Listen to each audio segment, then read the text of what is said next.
John Galsworthy आधुनिक अंग्रेजी नाटक के ऐसे महत्वपूर्ण व्यक्तित्व हैं जिन्होंने साहित्य और रंगमंच को सामाजिक चेतना, नैतिक विवेक और मानवीय करुणा का साधन बना दिया। हालांकि वे एक समृद्ध परिवार में जन्मे थे और उनका जीवन भौतिक रूप से सुरक्षित था, परंतु उनकी संवेदनाएं हमेशा समाज के दबे कुचले, उपेक्षित और कमजोर वर्गों के साथ जुड़ी रहीं। प्रारंभिक दिनों में उन्होंने कानून की शिक्षा प्राप्त की और अदालतों में काम किया, लेकिन वहीं उन्होंने मानव जीवन के संघर्षों, कानून की कठोरता, धनिक वर्ग के विशेषाधिकार और गरीब मनुष्य की विवशता को अपनी आंखों से देखा। यह अनुभव उनके मन पर इतना गहरा प्रभाव छोड़ गया कि उन्होंने समझ लिया कि कानून और न्याय दो अलग अलग चीजें हैं, और इसी आंतरिक संघर्ष ने बाद में उनके नाटकों को जन्म दिया। गॉल्सवर्दी का मानना था कि साहित्य का सच्चा उद्देश्य सिर्फ मनोरंजन नहीं, बल्कि समाज को उसकी वास्तविकताओं से परिचित कराना है। उन्होंने नाटक को एक ऐसे मंच के रूप में देखा जहां सच्चाइयां उजागर की जा सकती हैं, वो सच्चाइयां जिन्हें समाज अक्सर छिपा लेता है। इसी कारण उनके नाटक बाहरी चमक-दमक, रोमांटिक नाटकीयता या अत्यधिक हास्य व्यंग पर आधारित नहीं है, बल्कि वे सरल, स्थिर और शांत शैली में गहरे सामाजिक प्रश्न उठाते हैं। वे प्रॉब्लम प्ले ट्रेडिशन को नई दिशा देने वाले नाटककार थे, जहां नाटक किसी एक सामाजिक समस्या या नैतिक मुद्दे को केंद्र में रखकर तार्किक और संवेदनशील रूप से प्रस्तुत करता है। गॉल्सवर्दी की सबसे बड़ी विशेषता यह है कि वे निष्पक्ष रहते हैं। वे किसी पात्र को गलत कहकर मुक्त नहीं कर देते, बल्कि उसकी परिस्थितियों और समाज की संरचना को देखने की दृष्टि प्रदान करते हैं। उनके यहाँ नायक भी परिस्थितियों का शिकार है और खलनायक भी व्यवस्था की उपज है। इस तरह वे मानव त्रुटियों को समझने का रास्ता दिखाते हैं, न कि केवल आरोप लगाने का। उनका प्रभावशाली नाटक जस्टिस 1910 उनके नाटकीय करियर की पहचान मानी जाती है। इस नाटक में उन्होंने फॉल्डर नामक एक युवक क्लर्क की सच्चाई को मंच पर रखा, एक ऐसा युवक जो अपनी प्रेमिका को क्रूर पति से बचाने के लिए एक छोटी सी कानूनी गलती कर बैठता है। यह गलती किसी आपराधिक मानसिकता से नहीं होती, बल्कि करुणा और विवशता के कारण होती है, लेकिन यही छोटी सी गलती उसका जीवन हमेशा के लिए नष्ट कर देती है। अदालत और कानून उसकी परिस्थिति को समझने से इनकार कर देते हैं। वे केवल उसके अपराध को देखते हैं, उसके पीछे छिपे दुख को नहीं। जेल की अमानवीय यातनाओं और कठोर अनुशासन के कारण फॉल्डर धीरे धीरे मानसिक रूप से टूट जाता है। यह नाटक इतना प्रभावशाली था कि इसे देखकर ब्रिटेन में जनता और बुद्धिजीवियों ने जेल सुधार की मांग उठाई और सरकार ने प्रिजन रिफॉर्म कमेटी गठित की। साहित्य का यह दुर्लभ उदाहरण है कि एक नाटक ने कानूनी नीतियों को बदलने की प्रक्रिया शुरू कर दी।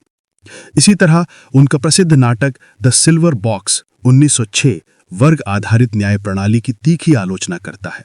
इस नाटक में दो व्यक्तियों द्वारा एक सा अपराध किया जाता है, एक अमीर, एक गरीब, लेकिन कानून अमीर व्यक्ति की सामाजिक प्रतिष्ठा और स्थिति को देखते हुए उसके अपराध को लगभग नजरअंदाज कर देता है, जबकि गरीब व्यक्ति को कठोर दंड दिया जाता है। इस नाटक का संदेश स्पष्ट और साहसी है, कानून सबके लिए समान नहीं है। इस तरह गॉल्सवर्दी ने समाज की उस पाखंडपूर्ण संरचना की पोल खोल दी जिसमें अमीरों के अपराध गलती बन जाते हैं और गरीबों की गलतियां अपराध। उनका एक और उल्लेखनीय नाटक स्ट्राइफ 1909 औद्योगिक विवादों, मजदूरों के संघर्ष और पूंजीपति वर्ग की कठोर नीतियों को बहुत संतुलित रूप में प्रस्तुत करता है। यहाँ गॉल्सवर्दी न किसी को पूरी तरह सही बताते हैं, न ही गलत। मालिकों की जिद और मजदूरों की हट दोनों ही आम मजदूरों की जिंदगी को तबाह करती है। ये नाटक केवल एक औद्योगिक संघर्ष का चित्रण नहीं है, बल्कि मानव स्वभाव की कठोरता और सामाजिक ढांचों के असंतुलन का गहरा विश्लेषण है। स्ट्राइफ को समझे बिना 20वीं शताब्दी के प्रारंभिक ब्रिटिश उद्योग जगत और मजदूर आंदोलन का इतिहास अधूरा है। आगे बढ़ते हुए उनका महत्वपूर्ण नाटक लॉयल्टीज 1922 नस्लीय पूर्वाग्रह और उच्च वर्गीय समाज की खोखली नैतिकता का मार्मिक चित्रण है। इसमें एक यहूदी व्यक्ति पर लगाए गए झूठे आरोप को समाज सम्मान के नाम पर दबाने की कोशिश करता है, और गॉल्सवर्दी दिखाते हैं कि कैसे सामाजिक प्रतिष्ठा का भय सत्य को कुचल देता है। दूसरी ओर उनका नाटक द स्किन गेम 1920 परंपरागत जमींदार परिवारों और नए धनिक वर्ग के बीच बढ़ते संघर्ष को दर्शाता है।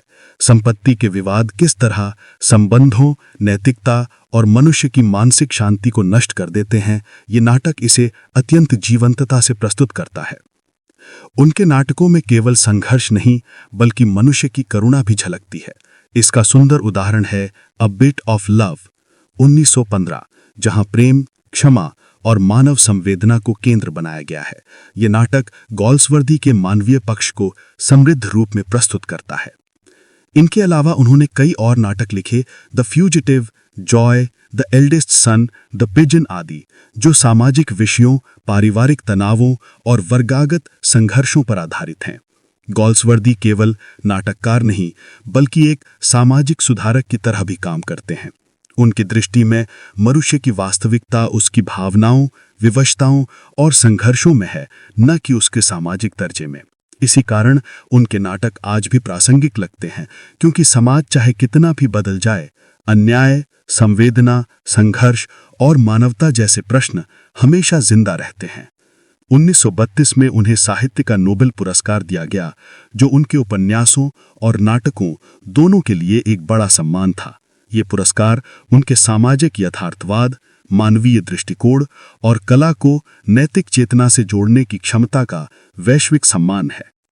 कुल मिलाकर जॉन गॉल्सवर्दी वो नाटककार हैं जिन्होंने मंच को समाज का दर्पण बना दिया, एक ऐसा दर्पण जिसमें समाज अपनी सच्चाई, अपना अन्याय और अपनी विडंबनाएं देख सके। उनकी लेखनी ऊंची नहीं पर गहरी है, तेज नहीं पर प्रभावशाली है और कठोर नहीं पर न्याय की मांग से भरी हुई है। गॉल्सवर्दी हमें ये याद दिलाते हैं कि साहित्य और नाटक केवल मनोरंजन का माध्यम नहीं बल्कि समाज को बदलने वाला एक शांत परंतु स्थायी प्रकाश है, और उनके नाटकों की ये रोशनी आज भी उतनी ही चमकदार है जितनी उनके समय में थी।